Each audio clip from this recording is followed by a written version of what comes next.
It's a story that you'll see only on Fox. Border crossing. Plus, parents in one state are now ringing alarm bells about schools Missiles top students at from an advanced math class in the name of creating equity. Critics of Israel's enemies say they're going to hurt students more than help. causing chaos in Jerusalem and other cities in Israel. Just stopping everybody from doing better. Are you a veteran, own a home, and need cash out loans? Something to remember for the nation as well as our homes. Christ is the center of our home, a guest at every meal, a silent listener to every conversation. That's true for all homes in America and in the world. It's true. We all need to be aware of where the devil plants his seeds to create troubles. The topics are immigration, as well as this 1619 project. But before I get to them, but related to them, I've written a new book called American Marxism. Why did I write this book? I don't write books just to write books. I'm not on TV just to be on TV. I'm not on radio just to be on radio. I don't seek glory and I don't seek fame. I'm an activist at heart. Since I was a young teenager, for me it's about this country, it's about liberty. It's about constitutional conservatism. That's why I'm here every Sunday. That's why I do my radio show every day. That's why I do Levin TV, and that's why I write books. We're in an extraordinarily grave and dire situation right now. Every principle and fundamental of the founding of this nation is under assault, and we are losing today. Whether you look at the border, whether you look in our classrooms, the way our cops are treated, the lack of law and order in so many areas in this country, the use of racism, the use of genderism, we're being attacked in 1,000 ways. And so that's why I've written this book, American Marxism. American Marxism, doesn't that sound weird? What does that mean, American Marxism? What it means is very simple. These folks like to name themselves liberals, progressives, social activists, democratic socialists. They're embracing the fundamentals of Marxism. Not in every respect, but in enough respects. What have they done? Class warfare. All we hear from Joe Biden is the rich don't pay enough and the poor don't get enough. Where does that kind of class argument come from? Does it come from the founders? No. Does it come from any of the great Enlightenment thinkers? No. Where does it come from? It comes from Karl Marx. What about this argument of oppressed and oppressors? My God, when you look at the United States of America, there's so many victims in this country. Whether it's based on race or genitalia or income, now the environment, the list is so long, it's infinite. I can't even name it. Well, where does all this come from? These movements, these ideologies are spawned from Marxism. And many of them have the same purpose, which is to attack the existing society, to attack the constitutional system, to attack the economic system, and they found a home in the Democrat Party. The Democrat Party's gone over to the dark side, and Joe Biden is over there with them. And we are losing our country, one classroom at a time, one neighborhood at a time, one book at a time. And so that's the purpose of my book, American Marxism. And we're going to discuss that down the road in more detail, because I am, at bottom, an activist. I believe that you can't just sit back and talk about stuff or observe stuff. You've got to do something. And the whole point of American Marxism is to try and galvanize you and the American people who still love this country and rally us to a cause. And I explain the various actions that I think we should take. You know, 12 years or so ago, I wrote a book called Liberty and Tyranny. And it came out almost exactly the same time, coinciding with the rise of the Tea Party movement. And together, we made a difference in this country. And that's exactly what I'm hoping we can do right now. Amen. You and I. That's the reason Travels with the Stephensons does what it does Not based on race, on YouTube not because we're and white Facebook supremacists. No. and Because speeches we're red-blooded Americans, and the all of us, television regardless show, of our skin Are color You or Ready? anything else. And we cannot allow these Marxists and these Marxist wannabes to destroy this country from within. That's what I'm talking about. We have a great guest to start the program tonight, Stephen Miller, former senior advisor to President Trump, now American First legal founder. Stephen Miller, how are you, my friend? I'm doing great. Thank you for having me. Well, thanks for being here. Let's talk about the border. Nobody knows more about this than you. You've spent your entire career studying this subject, which is why you're constantly under attack by these Marxists, among others. Yes. First of all, let's get something straight. Help me and the American people with this. We don't care about the browning of America. This has nothing to do with the browning of America or race of any kind. What we care about is having a lawful immigration system, people assimilating into our system. It's the Democrats. Obama used to talk about it, Biden used to talk about, the media talk about the browning of America. You and I and most Americans don't even bring up race. It has nothing to do with race. Explain. Yes, well, that's a really great place to open. So in the last election, President Trump carried overwhelmingly Texas border counties that were largely Hispanic and Latino. Why is that? Why is that? Is it because Latino voters living in border counties are racist against Latinos? I mean, that's just madness. The reason is because they, oftentimes either immigrants themselves, the children or grandchildren of immigrants, see firsthand the extraordinarily deleterious consequences of large-scale illegal migration. They see it in terms of the overwhelming of local schools. You have too many students per teacher, assuming the schools, of course, are open. You have overwhelmed hospital capacity. You have depressed wages in the job market. You have criminal elements that are able to get through a porous border and spread very dangerous forms of gang activity in local communities. You have drug trafficking and drug smuggling that claims thousands of lives and impresses young people into a life of crime. And you also, of course, have the financial consequences. You have to have higher community taxes, higher sales taxes, higher income taxes to pay for free government services given to people who came here illegally. This has nothing to do with race or ethnicity. It has everything to do with a universal law of human nature that applies to every country in the world, including Mexico, which is that the citizens of a nation want their boundaries, borders, and territory upheld, just like you have a lock on your door, just like you lock your car when you leave it, just like rich and powerful people build fences around their houses.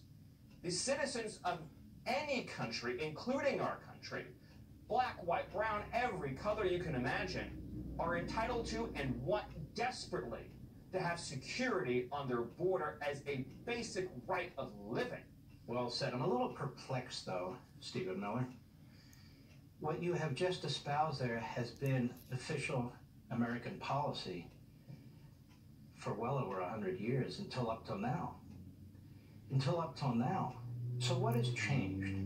Have you and I changed? Have the American people changed? Or has the Democrat Party changed? You know, there was a Pew report out in September, and I don't believe they're run by white supremacists, but there was a Pew report that came out, and they pointed out how immigration has utterly changed the demographics, the political demographics in this country.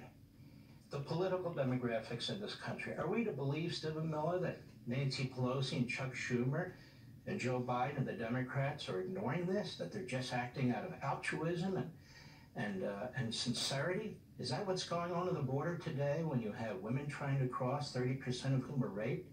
You have kids being stuffed into these buildings despite COVID and so forth. What exactly is the Democrat Party about here? Well, first of all, you really hit on, I think, the essential issue, which is that what we're seeing with the new administration is unprecedented. That word gets thrown around a lot, unprecedented.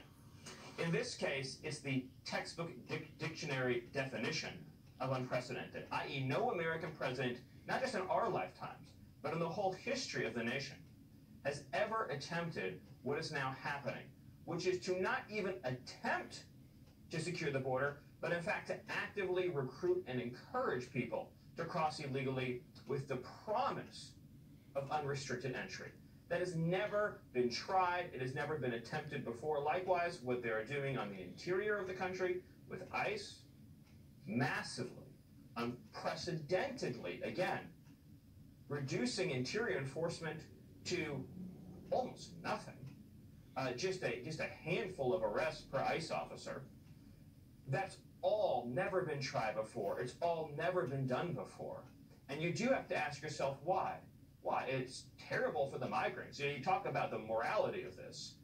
Like you, I am just so sick of having Democrat politicians stand up on a high horse and preen about morality when their policies aren't only causing all the harms I outlined here in America, but are leading innocent migrants to get brutalized and assaulted and raped, and many of them then have to come to the United States and work off their debt to their traffickers. They're put into sex and they're put into labor trafficking, the most heinous kinds of abuse imaginable. Why would they do all of these horrible things, these immoral things that disproportionately hurt migrants and communities of color in this country? You have to ask why. And I do believe, fundamentally, the reason is because they believe that large-scale illegal migration shifts the politics of this country towards the left on a variety of economic and social issues. And that is their fundamental, overwhelming motivation, and it explains why a party that as recently as the early 2000s was opposed to amnesty in many cases and had many members who were opposed to unfettered migration has now become the party of open borders and severed its ties completely with the historical labor movement in America, which back in the 20th century understood that unfettered flows of low-wage labor is bad for workers. So yes, I think that's the motivation, Mark. And I would remind our viewers that Nancy Pelosi said just last week when she was confronted with a question about a special election in Texas, that there's basically now 2 Republicans and only 2 Republicans running, in part thanks to an endorsement by President Trump in a special election. And she was asked about what does this foretell about 2022? And she said, well, we're not that worried, I'm paraphrasing, because we'll have a big turnout by Hispanics and black voters. That is pretty much what she said. They see everything through the lens of race. I'll be right back. Welcome back. Stephen Miller, founder of America First Legal. Stephen Miller, the Democrats are often schizophrenic. So in other words, we hear day in and out that America is systematically racist. We hear that we have a dominant white privileged society, all this critical race theory crap, may I say. It is regurgitated by the media, among others. It is taught to our children now. And if we were that kind of country, why would 42 million people south of the border want to come to the United States rather than 42 million people in the United States try to leave the United States? So well said. The best measure of the kinds of freedom, rights, dignities afforded by a society is whether or not people are trying to leave en masse or whether or not people are trying to arrive en masse. I mean, it's as basic a measure as you're going to get. You know, look at the Soviet Union as a classic example. People would do anything to escape the Soviet Union and find a measure of freedom and human dignity. In the United States, we are the #1 global destination for migration, and we have been for a very long time. The challenge that we have as a country then is to establish rules and conditions and to enforce laws governing who can and can't enter. You know, if you use the position of the left, that every single person in the world who would stand to economically benefit from entering the U.S. should be allowed to enter the U.S., you would have to let in several billion people. You would cease to have a nation. The situation on the border right now is not just a phenomenon of illegal migration from Mexico and the Northern Triangle. As you know, I was at the White House for 4 years, and what we saw working day and night on the border is that it had become a global phenomenon. Smuggling and trafficking networks bring people from all over planet Earth, from literally scores of countries into our border. It's unimaginable that right now, the message that this administration has sent to the world, if you smuggle a child to our border, you will get in and that child will get in. That is outrageous. It is dangerous. It is antithetical to the idea of sovereignty. We are basically saying that there is a loophole in our border so large that half of planet Earth can fit through it. And think again, as we talked earlier, about the terrible human tragedies that Democrats are inflicting disproportionately, again, on people of color, on minority communities, on migrants. You know, you think that if you give $7,000 check to a smuggler to get into the country, that's all cash up front? You know how many times somebody comes to this country and then they are basically forced into, again, labor or sex trafficking to pay off that debt? Indentured servitude of the worst kind imaginable? This is what we're doing on the border of the greatest country in the world?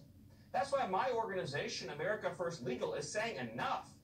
Congress passed laws. Presidents signed those laws. The Constitution says the executive must take care those laws are faithfully executed. We don't have a democracy anymore if a president can come in and say, this whole section of law doesn't exist anymore.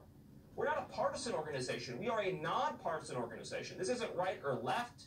This is about the Constitution of the United States. And that's why we're suing the Biden administration alongside Texas and the great Ken Paxton to end the catch-and-release policies on the border that not only violate law, but they violate the administration's own COVID regulations. Additionally, we're working behind the scenes with several states that are filing lawsuits and that are ongoing right now to end the backdoor abolition of ICE. Biden's memos basically curtailing most interior immigration enforcement so that April saw the lowest ever interior removals is an attempt to abolish ICE by memo. And almost 100% of that reduction in enforcement is accomplished by freeing illegal immigrants who are facing separate criminal charges and convictions. That's reckless, that's immoral, that has to be enjoined. Do we know how many MS-13 gang members are crossing the border? We don't, do we? No, I'm so glad you raised that issue because that's one that keeps me up at night, Mark. We saw this firsthand. So one of the things that when President Trump came into office 4 years ago, one of his first, less noticed executive orders was to dismantle organized crime networks that were crossing our border. At the center of that effort was MS-13. We removed thousands of MS-13 members from this country through partnerships with local law enforcement, ICE, CBP, and federal law enforcement in general, including FBI, and we indicted many MS-13 members. What do we find? A very large percentage of those MS-13 members entered the country as unaccompanied minors during the Obama administration. So if you have a policy that says 17 or under, get in, guaranteed, get resettled, you don't think criminal organizations are going to take advantage of that? That they're not going to smuggle criminal gang members, MS-13 gang members, who will then be resettled at taxpayer expense in Long Island and in cities all across the country? You know, again, this is another area where our lawsuit is so important because if you end catch and release, then you end the ability of those gang members to get automatic entry into the country. And you can read more about that at aflegal.org, and you can learn more about that lawsuit. I will say one other thing. The gotaways is a huge problem. When you redirect Border Patrol just to focus on the humanitarian mission, because you're inviting in massive numbers of families, and so border agents now are all doing that work, what happens? Thousands get in undetected. Over 1,000 illegal immigrants a day are being added to the U.S. population who never come into contact with Border Patrol. That is a public safety disaster, and it's entirely because of discretionary policy choices, voluntary decisions that Joe Biden has made. I guess we know why Joe Biden and Kamala Harris don't want to go to the southern border. We'll be right back. Christ is the center of our home, a guest at every meal, a silent listener to every conversation. Travels with John Stephenson and June Guyman Stephenson on YouTube and on Facebook and sometimes on Twitter. Supporting America first. America with God. Aliens are real, all right. They're just 859-750-0000. JS 750-0000 at gmail.com. www.godspeaks.biz. Licking for help. Or rubbing for help either at this time. 6 killed in Colorado Springs birthday party. As Palestinian protesters clash with police. The flare-ups taking place on the eve of a planned Israeli march, an event meant to solidify all across the world. Territory. Problems. The international community is now weighing in. The Pope today urging all sides to step back from the brink of a much larger conflict. So far, dozens have been hurt, with more violence expected in the coming days. I'm Ashley Strohmeyer, and I'm back to Life, Liberty, and Levin.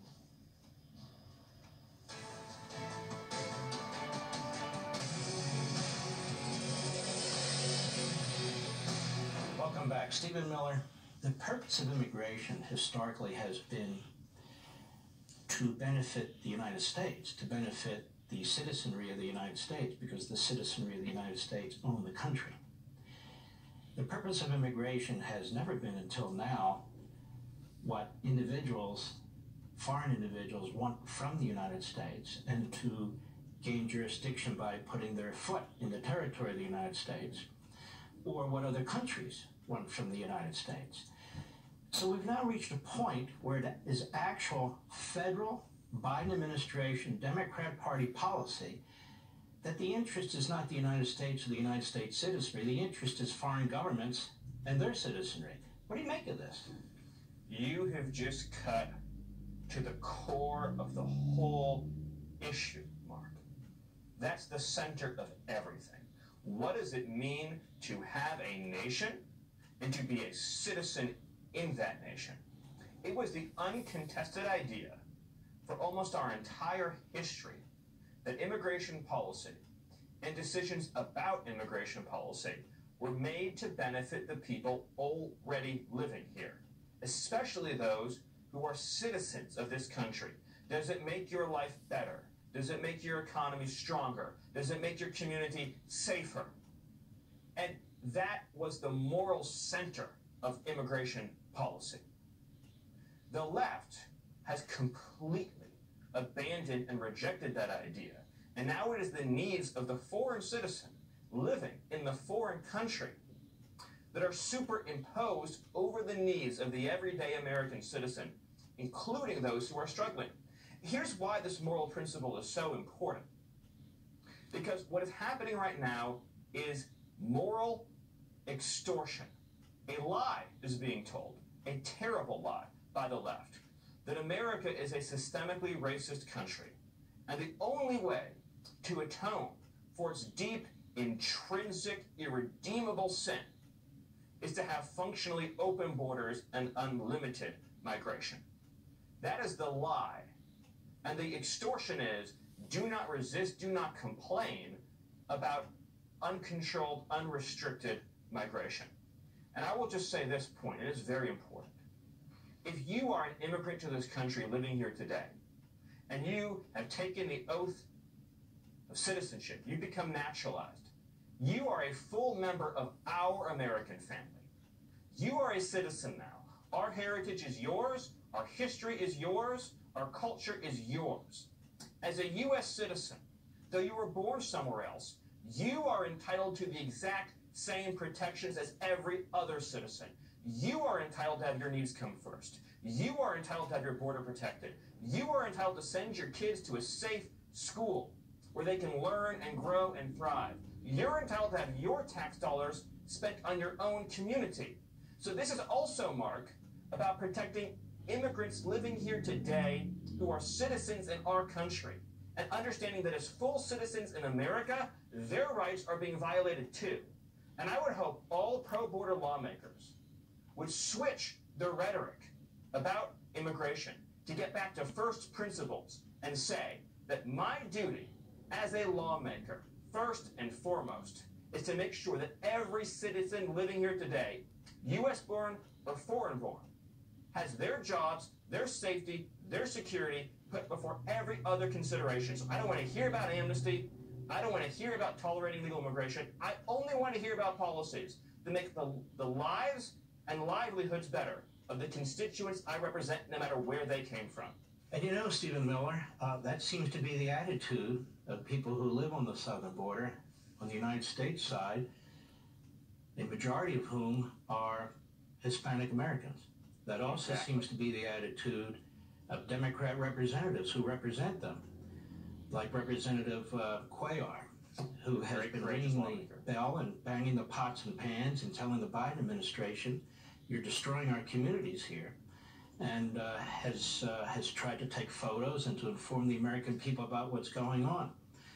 Listen, I want to thank you for everything you've been doing. I want to thank you for what you're doing today, Stephen Miller. We really appreciate it, and God bless you, my friend. Thank you so much. Thank you, Mark. We'll be right back. Travels with John Stephenson, 859-750-0000 on YouTube and Facebook and Twitter. God bless you and have a great day.